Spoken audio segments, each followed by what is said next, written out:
2001 by Stanley Kubrick, came out in 1968.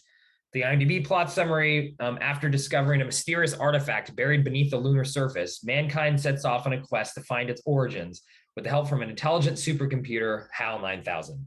So this film, first of all, like Kubrick is my favorite director. This was not the first film that I saw of his. First film was, I think, Doctor Strangelove, which my dad exposed to me on VHS. And this film actually I saw for the first time 2001 in high school. So also on VHS, which is still just crazy to think I would see a film that is so visual and large in scope on a pan and scan VHS tape and still just be blown away by this. That is just, I think, speaks to the power of this film, that despite the conditions that I saw it in, it still really, really stuck with me. And, you know, for me, what was so awe-inspiring and that really like helped get me more into the art of film was the fact that there really isn't as so much of a plot to this movie as there is the themes that they're talking about.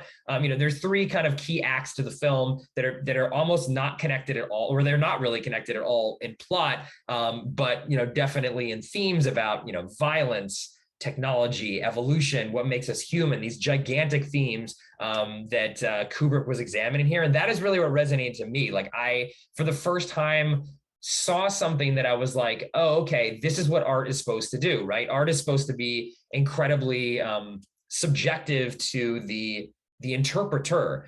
So yeah, the artist can have an intent and they can put out a work, but what really makes it art and what makes it interesting art is the different ways in which the people that are consuming that art can bring their own emotions and their own backgrounds, their own perspectives to that. And what this film did is I was blown away by it. Just like, I didn't really know whether I could follow what was going on, but was so taken aback by what I was seeing. Again, going back to like the mise en scène in terms of, yeah, how he constructed the shots, how the music was working and what this film was doing. And then also a bit about these themes that I immediately, again, this is pre-internet, or I mean, there was the internet, but not the same. There's no Amazon yet.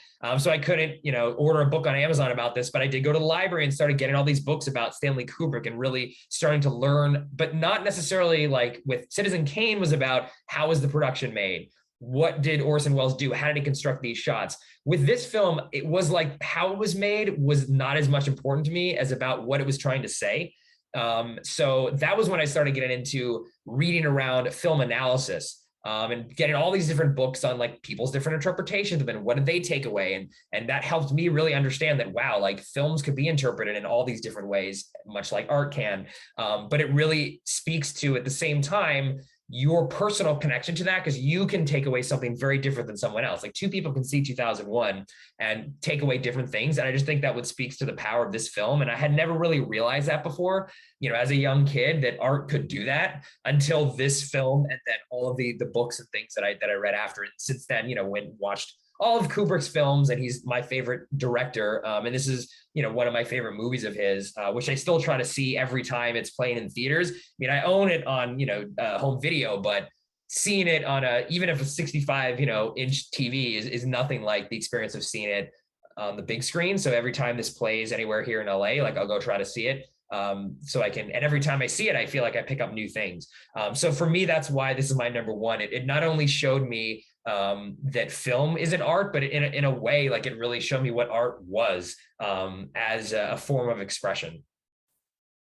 Yeah, I mean, I knew that this is going to be your number one. So I'm not surprised by that. Yeah, when it comes to, I said this too, like to me, movies are about human condition relationships, but then also ideas and themes. If there was a movie about ideas and themes, it's probably this one. This doesn't make my top lists only because it doesn't have the human relationship component explored in that kind of way that I love. Although, if you dig beneath the layers, it has that too, of course, because ultimately it all comes down to who are we as people and why do we do the things the way we do them, right? So there's definitely that, but yeah, huge fan, watched it a million times, try and seek it out whenever it comes out on a big screen. There's no other theatrical experience like this movie. We owe so much to this movie in terms of, you know, this delicate balance of spectacle and high art and ideas and themes that it's launched. And many directors, Nolan, now Denis Villeneuve, etc., all in the wake of this movie, which is pretty exciting. Like, I don't think the blockbuster movie landscape would be what it is had it not been for this film. So yeah, it's up there. One of my favorite connections to this movie is visiting Stanley Kubrick's exhibit that was going all around. It came to San Francisco as well, and just looking at the artifacts and the drawings and the models and everything of how this movie was constructed, and just being in total awe of this person who never repeats himself. I'm still not fully caught up on his entire canon, so there's more homework that I have to do. So yeah, Kubrick has to be on the list, so for sure. Hey there, it's Alex. If you like the review and discussion Karan and I just had, make sure you subscribe to our channel, Movies That Shaped Us, to get full episodes. Every other Wednesday, Karan and I cover a topic around important people, places, events, and moments in our lives, and then explore it through 3 of our favorite movies. Subscribe right now, or follow our podcast on Spotify or Apple Podcasts via the link in the description below. Hope you join us for the journey.